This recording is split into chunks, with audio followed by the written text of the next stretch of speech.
Mesdames, Mesdemoiselles et Messieurs, bonsoir. Je suis très heureuse de vous retrouver aujourd'hui. Comme vous le savez, tous les dimanches en 15, nous parlons d'agriculture, de ressources animales et halieutiques.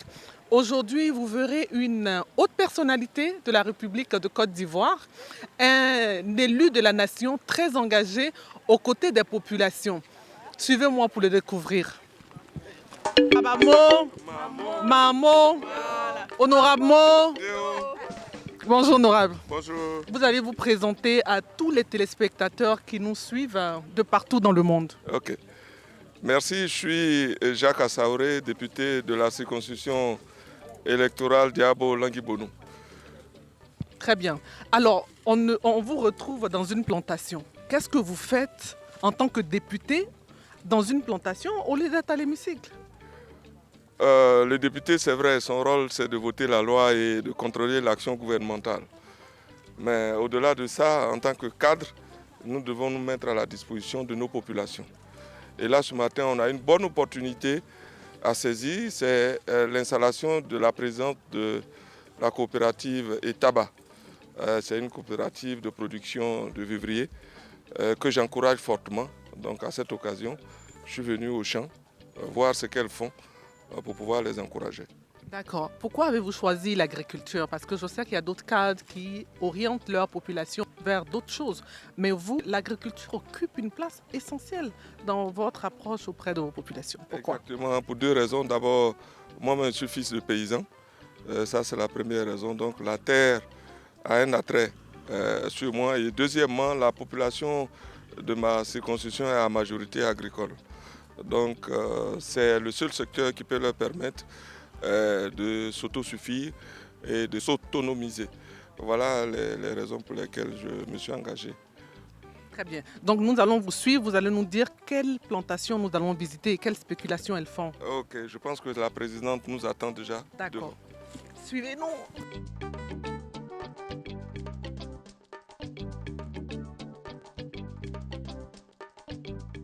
Bonjour Madame. Vous allez vous présenter. On dirait qu'il y a un chant. Hein. Quand on arrive, on chante un peu d'abord. C'est quoi le...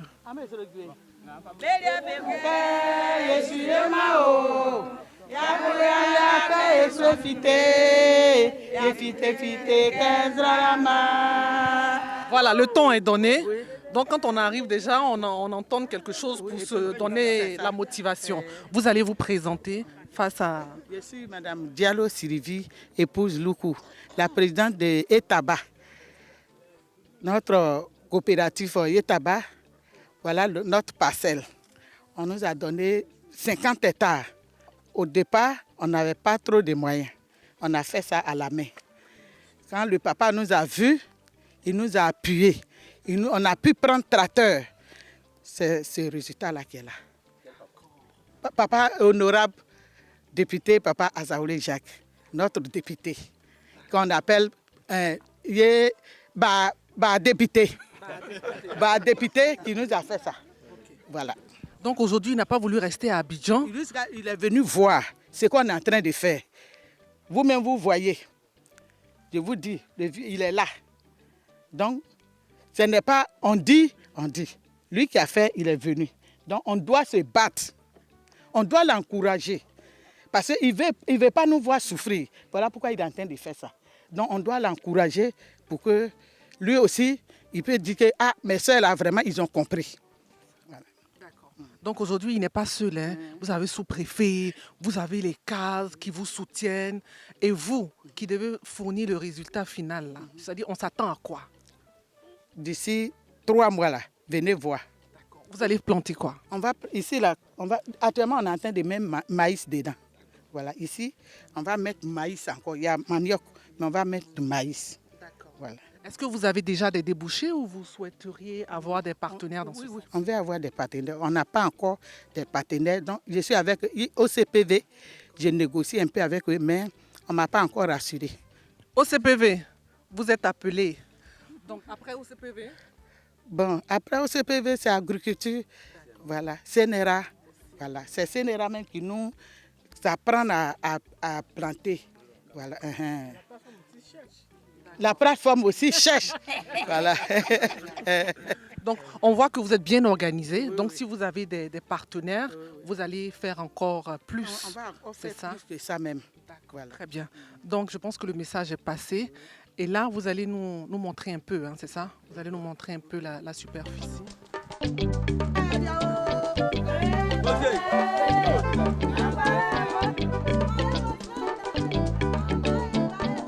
Voilà ce que nous on a fait là-bas. On a pris les manœuvres pour nettoyer. Mais avec les tracteurs là, ça va vite. Là, c'est un état et demi. Un état et demi. Et ici, ce qui est déjà labouré fait 5 hectares. Mais on a encore 5 hectares dépêchés là-bas que le tracteur va nettoyer. D'accord, très bien. Donc, honorable, vous allez encore parler un peu après l'intervention de la présidente de la plateforme, la fédération. Voilà. Et elles sont apparemment déterminées. Qu'est-ce que vous pouvez leur dire? Mon souhait, c'est que la détermination de départ qu'on voit se poursuit pour que ce travail débouche véritablement sur un résultat positif. Je le disais tout à l'heure, le problème de nos populations ici, c'est la soutenance dans l'effort, la constance. On commence quelque chose et puis on arrête en cours de chemin. Mais connaissant Mme Diallo, je pense que ce projet va aller jusqu'au bout. D'accord. C'est vrai qu'on a les femmes, mais on a également la jeunesse. Est-ce que vous pensez que l'agriculture peut résorber le taux de chômage? L'agriculture, c'est un des moyens de résorber le taux de chômage, mais on ne s'est pas limité à l'agriculture pour la jeunesse. Pour la jeunesse, nous avons déjà, avec l'AGFOP, profilé l'ensemble de nos jeunes qui sont là pour voir dans quel secteur ils peuvent s'insérer. Déjà 300 jeunes ont été identifiés et vont subir bientôt une formation. De sorte que ce n'est pas des formations diplômantes, mais c'est des formations qualifiantes. De sorte qu'à la fin de cette formation, chacun puisse s'insérer dans une activité d'auto-emploi. Donc ce processus est en cours également. Alors il y a une autre activité pour la jeunesse que nous sommes en train de développer. Nous sommes en train de créer avec l'aide de spécialistes un champ sémencier, c'est-à-dire un laboratoire de production de semences. Vous savez que ça peut être une activité viable pour les jeunes. Donc cette activité est en cours actuellement. On ne pourra malheureusement pas passer là-bas. Mais au prochain passage, on va vous montrer ce qui est déjà fait. Je préfère qu'on vous montre quelque chose qui est déjà prêt plutôt que quelque chose qui est en cours. Voilà. Très bien. Honorable, on a remarqué également que les femmes sont on l'a dit, hein, déterminées, engagées. C'est-à-dire, qu'est-ce que vous avez fait pour réveiller ce déclic-là en elles? C'est-à-dire qu'elles se réveillent, qu'elles se disent pas, oui, on a un député qui peut nous soutenir. Quand il vient, il nous aide, il nous dépanne, mais elles se sont dit, non, il faut aller au-delà, il faut entreprendre. C'était quoi le message fort? Nos populations avaient besoin d'encadrement. Elles avaient besoin qu'on soit à leur écoute, qu'on soit à l'écoute de leurs préoccupations. Je pense que c'est ce que j'ai senti pendant la campagne. Et lorsqu'on a été élu, on a décidé vraiment de les encadrer, d'utiliser nos carnets d'adresses pour pouvoir booster tout ce qu'elles avaient commencé à faire. On n'est pas à l'origine de cette activité, mais notre rôle, c'est de vraiment les encadrer, les pousser à aller plus loin que ce qu'elles font d'habitude. On a Madame le sous-préfet, on va lui arracher quelques mots. Elle n'a pas dit, hein, alors qu'elle est une téléspectatrice de Braves Paysans. C'est son émission préférée. Donc déjà, elle va nous dire quelque chose. Merci de me donner la parole. J'avoue que je suis vraiment émerveillée par ce que les dames font. Et puis avec l'appui de l'honorable, elles iront encore plus loin. Comme je l'ai dit, partout où on parle d'autonomisation de la femme, je suis là à leur côté. Et je suis la plus heureuse pour tout ce qui se fait pour les populations de Diabo. Et je les encourage à aller plus loin. Il faut le rappeler, Madame Diallo Afoué-Sylvie a été investie présidente de l'Union des coopératives agricoles ETABA du Béquet, avec conseil d'administration, USCOPEG-CA, à Koundoubou. La coopérative ETABA regroupe en son sein 50 coopératives agricoles et compte plus de 2000 membres.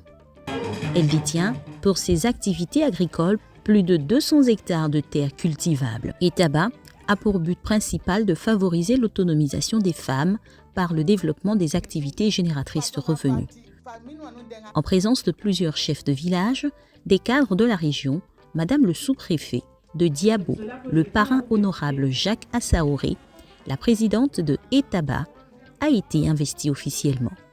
Elle a reçu également le soutien de ses invités d'honneur, dont Madame Lucie Bakaïro, présidente de la plateforme des femmes du secteur vivrier de Côte d'Ivoire, et Jennifer Serres, présidente AVA, à travers des remises de dons, broyeuses, semences, des bottes, etc. Des coopératives sœurs étaient également présentes pour lui apporter leur soutien. Ici, on n'a pas de coloration politique. Nous tous, nous travaillons ensemble et nous sommes venus soutenir la sœur par rapport à son investiture. Vraiment, ça a été un grand plaisir pour nous. Nous disons merci à l'honorable Assaoré Kona Jacques, qui est le député de Diabo Landji Bonou, qui nous soutient, qui soutient toutes les coopératives. Et aussi, il nous a demandé, nous aussi qui sommes avec lui, de venir adhérer aussi à la coopérative. Donc bientôt, nous serons tous à la coopérative. Et quand Mme Jennifer sera là, elle va aussi nous visiter. Madame Diallo Sylvie souhaite que toutes les coopératives de la région se donnent la main pour le bien-être des braves paysannes. Quand tu fais la coopérative, si ça marche, tu peux scolariser ton enfant. Si tu as un problème, tu prends l'argent là-bas, tu fais. Donc c'est ça, on dit Etaba. Donc je demande à toutes les femmes de la région, ils n'ont qu'à ces jeunes en nous, on sera plus forts. Et on va aller, Dieu merci, honorable est là. Il est là pour nous soutenir, fortement même. Voilà, quand on a commencé, on a fait à la main. Mais quand il est venu, voilà, on fait avec le tracteur.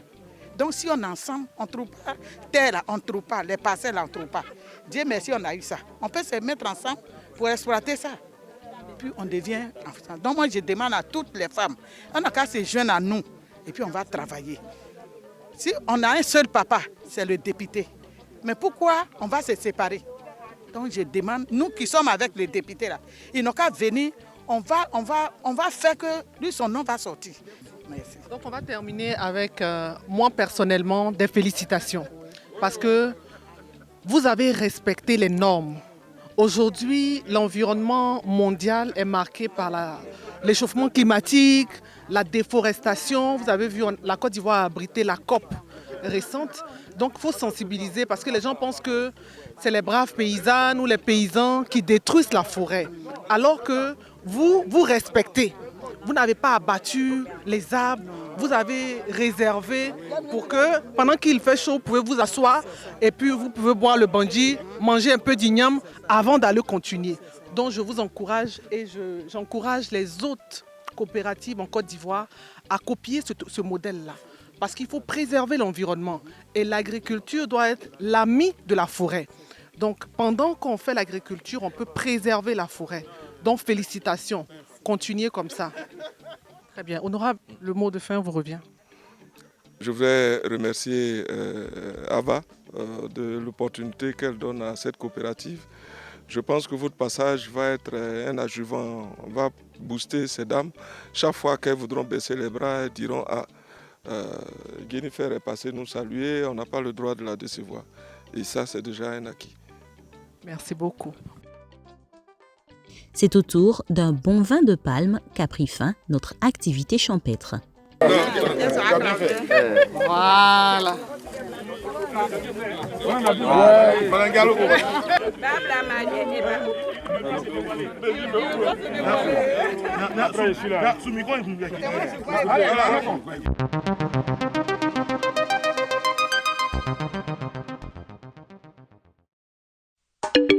La 8e édition du FESA, Festival des sciences agronomiques de la prestigieuse Grande École supérieure d'agronomie de Côte d'Ivoire, ESA, s'est tenue cette année 2022 du 15 au 16 juillet à Yamoussoukro, INPHP. Placé cette année sous le thème central agriculture familiale et écologie, le FESA est une manifestation académique qui vise à promouvoir les domaines de compétences des ingénieurs agronomes, des ingénieurs des techniques agricoles et des techniciens supérieurs en agronomie, à contribuer aussi à la visibilité des entreprises et partenaires agricoles qui emploient en majorité les diplômés de l'ESA. Après l'ouverture du village agronomique à la parcelle expérimentale de l'ESA INPHB Sud par l'exposition des stands, des partenaires, l'innovation majeure de cette édition est caractérisée par une visite de parcelles agricoles des enfants accompagnés des encadreurs et partenaires dénommés le Substance Day, ou coaching des enfants sur plusieurs techniques culturelles de production sur une parcelle agricole. On est là aujourd'hui pour enseigner aux enfants les bonnes pratiques agricoles, vu que c'est eux l'image de l'agriculture de demain en Côte d'Ivoire. Les enfants sont édifiés par ce qu'ils ont vu et appris, au point de susciter des vocations. Je me nomme Yapokissi Marie-Carmel, je suis en classe de 6e au lycée Mami Adjoa. Aujourd'hui, j'ai appris comment utiliser des engrais et les différents types d'engrais. Nous avons dit qu'il y a des engrais aussi toxiques, des engrais liquides qui sont très dangereux pour le corps humain. Demain, quand je serai grande, je compte avoir un champ où je vais m'appliquer avec tout ce qu'on a dit, bien utiliser des engrais. Nous avons appris que l'agriculture sert à donner de l'argent, que sert à donner aussi la nourriture. Nous devons bien faire l'agriculture. Nous avons planté des salades, des tomates. Nous sommes venus aujourd'hui pour assister à des caravanes de formation sur différentes activités comme la plantation de tomates, de laitue, de bananes. Je pense que cette formation est vraiment appropriée pour ceux qui souhaitent plus tard pratiquer l'agriculture. J'ai appris que on peut planter des bananes, on peut planter des tomates, on peut planter beaucoup de choses. J'aime bien l'agriculture. Le concours culinaire sur la valorisation des mets à base de bananes a mis en compétition la majorité des jeunes filles, élèves des différentes promotions et aussi des dames restauratrices expérimentées. On propose en entrée, comme vous voyez ici, des brochettes de claclou sur de la laitue, un plat de résistance du foufou, notre traditionnel foufou. Et au dessert, on va aller un peu plus vers l'Occident, de la banane plantain caramélisée. Bon, nos groupes, nous avons deux recettes ici. D'abord, la première recette, nous avons du foufou à la sauce à la djan, qui est très différent des autres sauces. Et aussi un dessert qui est fait à base de anacarde, du chocolat avec de la crème. Nous avons décidé de faire du foufou accompagné de la soupe aux pêcheurs. Et donc la soupe aux pêcheurs que je suis en train de faire actuellement, il y aura du poisson fumé dedans, du brochet, et des crabes et aussi des crevettes grillées. Le nom du plat que nous avons fait, c'est komialier. Komialier, c'est-à-dire le repas du travailleur. Ici, ce n'est pas trop compliqué. Il n'y a pas d'huile ni les cubes d'assaisonnement. C'est très naturel. La présidente du jury a exhorté à la pérennisation de nos mets locaux. Le thème, c'était de valoriser, de faire des mets du terroir pour valoriser la banane plantain. Il faut dire que, bon, à plus de 50%, ils ont respecté le thème. Maintenant, le meilleur va gagner. Voilà. Nous les encourageons tous et puis la base est bonne. Surtout du côté de nos étudiants, parce que les seniors, on ne peut pas dire que c'est des doyennes, elles s'y connaissent. Mais vraiment, les étudiants, ça peut aller. Je pense qu'ils sont excellents dans les études. Il y a quelques efforts à faire, mais la base est bonne. Le concours dénommé La Foire au projet a permis de révéler des projets innovants bioécologiques des élèves ingénieurs. Nous avons été retenus comme les premiers, je pense d'abord parce que le projet en lui-même il est très innovant. C'est un projet en fait qui répond à l'actualité de notre pays. Ça c'est un. Mais il faut noter que nous avons des concurrents puisqu'on était deux équipes en fait à faire le charbon bio. Donc je pense que ça s'est plus joué sur notre manière de présenter notre projet et aussi l'étude économique que nous avons eu à faire. L'administrateur émérite de l'ENCA résidant ce concours, tout comme le parrain et partenaire de cette promotion, rappelle quelques conseils à leur filleule. Cet esprit d'entrepreneuriat qui est en train de se développer, et je pense que c'est quelque chose qu'il faut saluer pour l'avenir de l'économie ivoirienne. Il faut des cadres qui ne pensent pas aller s'installer dans des bureaux de la fonction publique. Il faut des jeunes qui entreprennent et donc qui font, nous allons dire, développer le secteur privé, qui doit pouvoir prendre une bonne partie du relais au niveau donc, de l'État de Côte d'Ivoire. Et donc le secteur agricole est un domaine privilégié pour ce genre d'activité-là. C'est avec beaucoup d'émotion que je me retrouve là à pouvoir assister à ce challenge de projet qui m'a replongé dans les souvenirs des années estudiantines.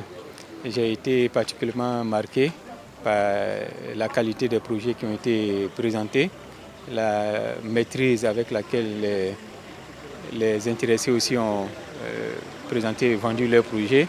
Et cela prouve que nos jeunes ont du talent à revendre, mais surtout que nos écoles et nos établissements aussi sont à la hauteur et offrent des qualités d'enseignement quand même acceptables à nos jeunes qui sont là. Plusieurs autres activités à suivre dans nos prochaines éditions ont meublé ces journées. Créée en 2005 par des passionnés et dynamiques producteurs villageois de palmiers à huile de la région du Sud Comoé à Boissou, la Coptosa, coopérative des planteurs de palmiers à huile de Toumanguier, a peu à peu gravi les échelons pour s'imposer comme une société coopérative modèle de production de palmiers à huile à travers toute la Côte d'Ivoire. Comptant peu de producteurs à ses débuts et aujourd'hui 2253 producteurs coopérants avec 12 551 hectares de plantations villageoises de palmiers. Il était impérieux pour elle de bâtir un siège plus moderne afin de relever ses ambitieux défis et perspectives futures de développement. Pour ce faire, le jeudi 28 juillet 2022 sera gravé en lettres de noblesse dans les annales de Coptosa, car ce jour fut l'inauguration de son tout beau et nouveau siège. Au cours de cette cérémonie, il s'est agi de la présentation de l'histoire et des réalisations pour son directeur exécutif, Adjé Lucien, et du discours du PCA de Coptosa, Étienne Assémian. En outre, les allocutions de l'autorité préfectorale, du DG d'une société partenaire, la remise des certificats et remerciements aux pionniers de la coopérative, un planting d'arbres, puis la coupure du ruban suivi de la visite guidée du beau bâtiment flambant neuf par toute l'Assemblée. Présidant cette rencontre, l'autorité administrative nous donne ses impressions. Je voudrais féliciter les membres de cette coopérative qui ne cessent de glaner des prix même au niveau national. Et félicitations, vraiment ils ont compris. Ils auraient pu dire non, pourquoi mettre tout ça là dans dans du ciment et laisser ça après. Mais ils ont tous adhéré, ils étaient tous présents aujourd'hui. Félicitations au PCA. Les braves producteurs et productrices affiliés à la Coptosa sont aussi en accord avec leurs dirigeants pour la construction de ce nouveau siège. J'ai tenté la mer à Nado, j'ai fait Nado 5 fois, j'ai fait Tanger, mais ça n'a pas marché. On a monté sur l'eau, on avait 3 jours plusieurs fois sur la mer. Mais certainement, je me suis retrouvé en Côte d'Ivoire, je remercie le bon Dieu. Je suis dans le palmier, j'ai pu faire construire pour mes parents. Et je suis dans le palmier, je travaille très bien avec notre nouveau siège qui s'appelle Coptosa. Vraiment, ça va très très bien pour moi. Et Dieu merci, là où je vous parle, c'est moi, je prends la famille en charge et c'est moi qui m'occupe de toute la famille, et même les escortés de mes petits frères. Je suis affiliée à Coptosa depuis 2019 et je suis très contente de voir le travail bien fait aujourd'hui. En tout cas, que la gloire revienne à Dieu parce que c'est pas évident. Les coopératives n'arrivent pas souvent à ce niveau, mais Coptosa y est arrivé. Et je suis vraiment fière de cette coopérative-là. Le directeur exécutif et le PCA de Coptosa, très enthousiasmés, sont fiers de nous présenter leur bel ouvrage. Aujourd'hui, nous travaillons pour la compétitivité de nos producteurs. Cela suppose qu'il nous faut aujourd'hui permettre à nos producteurs d'améliorer leur rendement en plantation. Donc, on a un rendement actuel qui est autour de 10 tonnes à l'hectare et on a un matériel végétal qui a un potentiel de 25 tonnes à l'hectare. Et nous souhaitons, justement, nous avons de la marge et souhaitons permettre à nos producteurs de passer du simple au double pour nous permettre de nous rapprocher vers le potentiel du matériel végétal de sorte à améliorer les revenus de nos producteurs et améliorer leurs conditions de vie. Vous le savez, dans le cahier de charge même, les coopératives doivent avoir leur siège. Et quand tu as ton siège, vis-à-vis devant l'État, vis-à-vis devant les partenaires, en tout cas vraiment, tu es compté parmi eux. C'est pour ça qu'on s'est donné le courage de se construire le siège. C'est dans une ferveur populaire et un cocktail offert à ses invités qu'a pris fin cette inauguration du siège de Coptosa. C'est terminé pour aujourd'hui. Rendez-vous est pris dans 15 jours avec un autre thème dans une autre localité de la Côte d'Ivoire. Vive nos braves paysans et braves paysannes pour une agriculture davantage prospère. Que Dieu nous garde.